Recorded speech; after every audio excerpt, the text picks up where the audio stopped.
안녕하세요. 여기가 승부처 9월 첫째 주 태극전사 활약 예측 시작하겠습니다. 네, 저희가 좀 새롭게 준비한 컨텐츠인데요.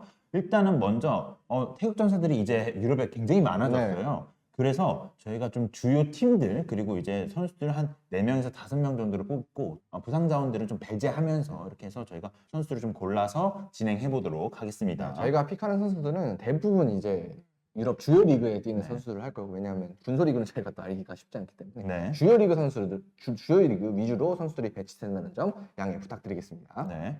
그럼 시작을 해보도록 하겠습니다. 첫 번째 경기는 손흥민 선수가 속해 있죠. 네. 번니와 토트넘의 경기입니다. 네. 일단은 저희가 준비한 게 손흥민 선수의 위주로 조금 네. 대부분 얘기를 했거든요. 그래서 손흥민 선수의 이야기를 한번 얘기해 보도록 하겠습니다. 이 지난 시즌은 손흥민 선수를 생각해 보면 왼쪽에서 뛰는 좀 더 윙어, 좀 더 전통적인 윙어의 느낌, 그리고 좀 더 안쪽으로 들어오는 플레이들을 많이 보였는데 이번 시즌에는 우리 완전히 변경이 됐습니다. 1차전에서는 조금 넓게 벌리는 손흥민 선수의 역할을 많이 보여줬는데 조금 이 부분이 좀 약해졌어요. 그러니까 손흥민 선수가 좀 잘할 수 있는 부분이 아니다 보니까 포스테코글로 감독이 어느 정도 좀 수정을 좀 해줬어요. 그러다 보니까 손흥민 선수가 왼쪽 윙어에서는 이제는 왼쪽 플레이메이커로 좀 변경이 됐습니다. 손흥민 선수가 위치가 변경이 됐는데 이 변경된 롤을 첫 번째 경기에서는 좀 불안했지만 두 번째, 세 번째 경기는 좀 조정이 되면서 좀 잘 소화를 해주고 있는 것 같아요. 네, 좀 과거에는 플레이메이커 능력이 좀 약하다. 왜냐면 벤투호 때는 좀 플레이메이커에 가까운 역할을 좀 많이 했었거든요. 그때는 좀 아쉽지 않나라는 생각이 드는데 요즘은 굉장히 잘하는 것 같아요. 네. 맞습니다. 네, 그리고 이번 경기가 벌리잖아요. 벌리가 또 발롱도르 골과 좀 연관이 좀 있습니다. 그래서 이번 경기에 한번 좀 없는 득점까지 좀 기록할 수 있지 않을까라는 기대도 좀 하고 있습니다. 아무래도 역할이 변경이 됐기 때문에 지난 시즌이나 지지난 시즌처럼 득점을 이제 많이 노리는 위치에는 좀 없는 상황인데, 아무래도 이번 경기에서는 상대가 상대다 보니까 역습에 또 찬스가 많이 날 수 있겠죠? 네. 네, 그래서 이번 경기 한번 살펴보면 생각보다 벌리가 근데 빡빡하긴 하다고 저는 생각이 들어요. 그러니까 좋은 팀이라고 저는 생각을 하거든요. 근데 폼이 좋은 토트넘이 확실히 우세할 거라고 생각이 들고 두 팀의 전력을 생각해 본다면 확실히 토트넘이 우세한 경기이지 않을까 생각이 들어서 이번 경기는 벌리의 패배를 한번 예상해 봤습니다. 그래서 이번 경기는 번니의 패배로 예측을 해보겠습니다. 네, 다음은 바이에른 뮌헨과 그다음에 멘신글라드바흐 홈입니다. 여기는 이제 뮌헨이라고 써 있는데 이거 오타고 이제 맨헨이라고 해석을 해주시면 될 것 같습니다. 네, 먼저 바이에른 뮌헨 살펴보겠습니다. 네, 바이에른 뮌헨 같은 경우는 김민재 선수가 뛰고 있죠. 그래서 김민재 선수 얘기를 좀 해볼 건데 제가 생각했을 때는 매 경기 선발로 뛸 가능성이 굉장히 높다고 생각됩니다. 사실 데리트하고 우파메카노 그리고 김민재 선수가 경쟁을 할 거라는 시스템이 드는데 토렐 감독이 김민재 선수를 굉장히 많이 좋아하는 것 같아요. 네, 그러다 보니까 김민재 선수가 조금 쉬지 않고 이번 시즌에 좀 쭉 뛰지 않을까라는 생각이 드는데 불안 요소는 좀 있습니다. 확실히. 네, 아직까지는 지난 경기도 그렇고 지난 경기도 그랬고 패스 미스가 좀 있고 아직까지는 뭐 팀 합을 맞추는 지 오래되지 않았기 때문에 좀 합을 맞추는데 시간은 필요해 보이네요. 솔직히 양쪽 사이드백이랑 좀 안 맞는다는 생각도 좀 들더라고요. 근데 이거는 제가 볼 때는 어느 정도 합을 맞추다 보면 좀 수정되지 않을까라는 생각이 듭니다. 네, 하지만 역시 수비력은 수비력은 만점입니다. 뮌헨이 라인을 올리고 그리고 뒷공간이 좀 넓다는 부담감은 있는데 확실히 김민재 선수가 속도가 있다 보니까 수비력에 있어서는 뒤처지지 않는 것 같아요. 뭐 그리고 김민재 선수가 나폴리 있을 때는 파트너가 좀 아쉬웠는데 뭐 이번 뮌헨에서 뭐 파트너 오파메카노 혹은 뭐 데리트 같이 나올 수도 있고요.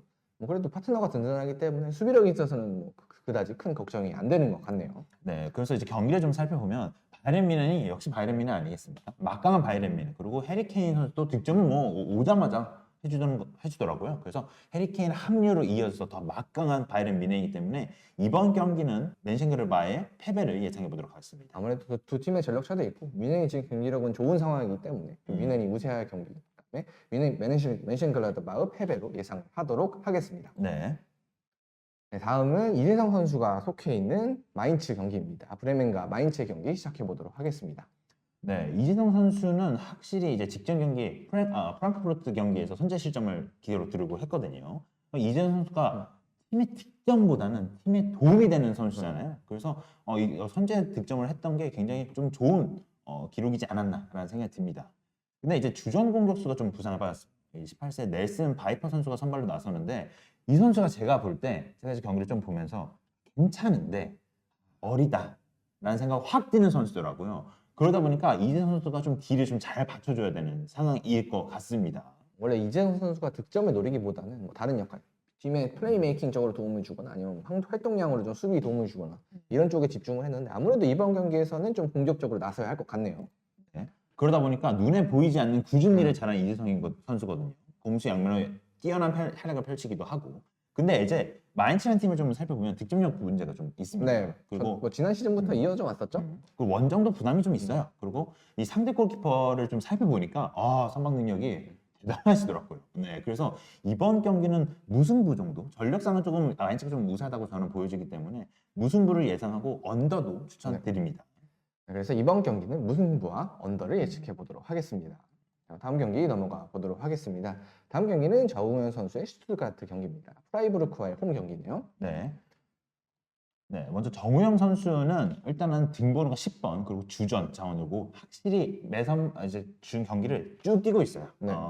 이 이제 다음 장을 보게 되면 일단은 1라운드에도 꽤 좋은 모습 많이 보여줬고 득점 찬스도 지속적으로 만들어냈는데 좀 아쉬운 거는 어시스트나 득점과는 좀 연결이 되지 않더라고요. 그래서 그런 거 좀 아쉬웠고 이 슈트르 감독이 바이에른 뮌헨의 2군 감독 출신이에요.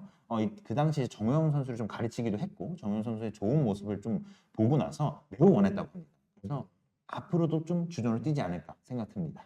그래서 확실히 정우영 선수 같은 경우는 뭐 이 지난 시즌에는 프라이부르크에서 많은 시간을 부여를 받지 못했는데 이번 시즌 들어서 이적을 하면서 상당히 주전으로 많은 시간을 뛰고 있다는 게 가장 긍정적인 상황인 것 같네요. 네, 그리고 프라이부르크랑 붙잖아요. 네. 친정팀 네. 대결이에요. 그래서 근데 프라이부르크가 지금 일단 시즌 초반이긴 하지만 좀 잘하고 있습니다. 뭐 지난 시즌에도 꽤 잘했다고 하지만 이번 시즌에도 초반에 좀 네. 괜찮거든요. 슈투트가르트의 전력을 좀 생각해 본다면 프라이부르크가 잘하기 때문에 이번 경기는 패배가 좀 예상됩니다. 네, 원정이기도 하고 프라이부르크가 좀 너무 잘하기 때문에 아무래도 이번 경기는 슈투트가르트의 패배로 예측을 해보도록 하겠습니다. 네. 자, 그래서 정리를 한번 해보도록 하겠습니다. 일단 손흥민 선수의 토트넘 같은 경우는 손흥민 플레이메이커 활약으로 이겨낼 경기로 버니 패를 추천을 드리고요. 그리고 김민재의 바이에른 뮌헨 같은 경우는 케인의 합류로 더욱 막강해졌고 김민재의 수비력도 있기 때문에 윈싱글라드바흐 패를 추천드립니다. 그리고 이재성의 마인츠 같은 경우는 공수 양면으로 크게 활약을 했지만 팀의 득점력 문제가 있기 때문에 무승부 그리고 언더를 추천드립니다. 그리고 정우영의 슈투트가르트 같은 경우는 이적 후 이제 활약을 하고 있지만 신청팀이 너무 강력하기 때문에 슈투트가르트 패배로 추천을 드리겠습니다.